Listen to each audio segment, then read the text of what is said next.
Jätkame keskendumist Iraani ohule ja strateegiale, kuidas selle sõja ajal Islamivabariigiga toime tulla.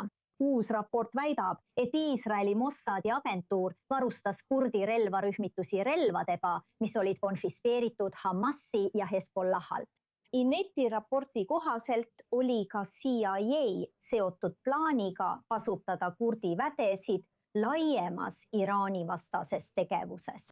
Kuid Türgi surve tõttu olevat president Donald Trump selle plaani tühistanud. Kuu pärast USA ja Iisraeli ühisoperatsioonide algust Iraani režiimi vastu teatas Türgi meedia, et Ankara suutis nurjata väidetava plaani värvata kurdi vägesid maismaa jõududeks sõjas Iraani vastu. Ja nüüd on veel uusi arenguid. Lähis-Ida vanemkorrespondent Ariel Azar on endiselt siin stuudios. Ja Ariel, see USA ja Iisraeli ühine operatsioon Iraani režiimi vastu veebruari lõpus oli kõigi hinnangul mingis mõttes aluse panemine võimalikule ülestõusule tulevikus. On tulnud uusi teateid. Mida sa oskad meile öelda? Jah, tead, kogu sõja vältel korrati väidet, et ainult õhurünnakutega ei saa režiimi kukutada.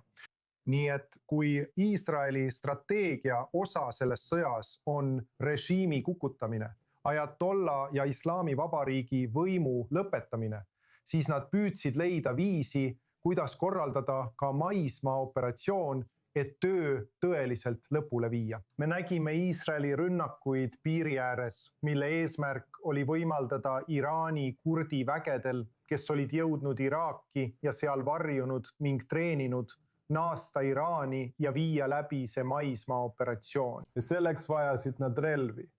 Nii et Mossad koos CIA-ga andis paljudele neist relvarühmitustest relvi. Nüüd kogu sõja vältel, kui need raportid avalikuks tulid, tegelikult algas see meie Julia Poligalova tööga siin I24 News Englishis. Ta märkis, et need kurdi väed hakkavad alustama oma maapealset pealetungi, kuid üsna kiiresti tundus, et sellest jääb väheks ja see tuleb liiga hilja.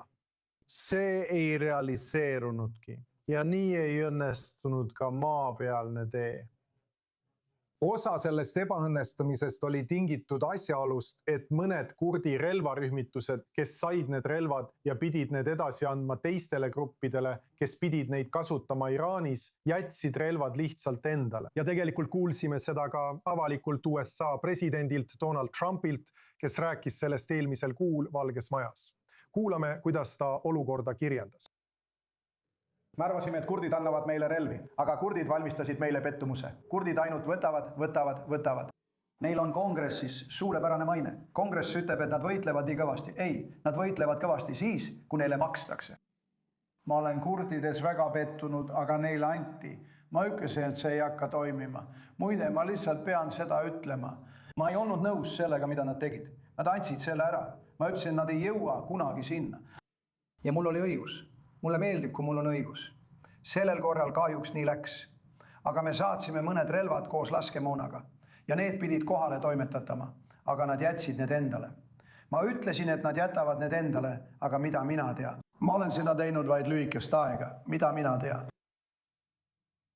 See on osa loost, aga teine osa loost on Erdogani surve Trumpile, et ta ei annaks kurdidele rohkem võimu. Sest Erdogani jaoks ei taha ta näha julgemaks muutunud kurdi vähemust Iraanis, kes võiks ehk režiimi kukutada ja võib-olla isegi separatistlikke mõtteid mõlgutada. See kandub üle, voolab üle Türgi kurdi vähemusse, kellega president Erdoganil on väga keeruline suhe, leebelt öeldes.